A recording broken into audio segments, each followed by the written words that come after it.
আসসালামু আলাইকুম ওয়া রাহমাতুল্লাহি ওয়া বারাকাতুহু। বন্ধুরা সকলে কেমন আছেন? আমি ডাক্তার হাকিম এম আবু সালে নাহিদ। আমি আজকে আপনাদেরকে যে বিষয়টি নিয়ে আলোচনা করতে চাই সেটি হলো মহিলাদের লিউকোরিয়া বা সাদাস্রাব কেন হয়?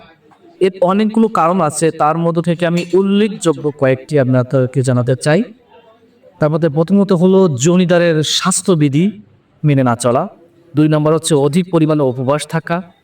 ৩ নাম্বার হলো শরীরে রক্তের ঘাটতি থাকা। ৪ নাম্বার অত্যাধিক পরিমাণ শারীরিক পরিশ্রম করা।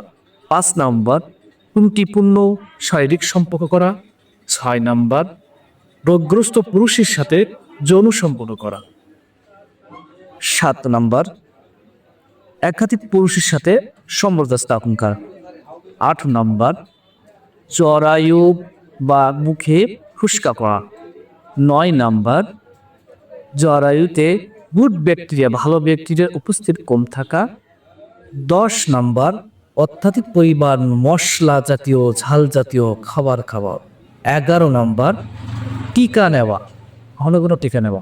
১২ নাম্বার বারবার সন্তান নষ্ট হওয়া। ১৩ নাম্বার বারবার গর্ভধারণ করা।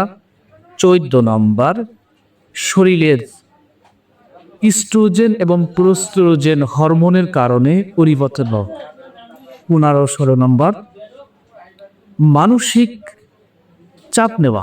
১৭ নম্বর মাসিক চক্র অনিয়মিত হওয়া। ১৮ নম্বর জীবনযাত্রা অভ্যাস, যেমন অত্যাধিক টেনশন, দুশ্চিন্তা, ঠিকমতো খাওয়া দাওয়া না করা এবং সর্বশেষ যেটি সেটি হলো জন্ম নিয়ন্ত্রণ পিল ব্যবহার করা। ভিডিওটি ভালো লাগলে লাইক দেবেন, শেয়ার করতে পারেন এবং কোনো পরামর্শ থাকলে কমেন্টে জানাতে পারেন। সকলকে ধন্যবাদ। আসসালামু আলাইকুম ওয়া রাহমাতুল্লাহি ওয়া বারাকাতুহু।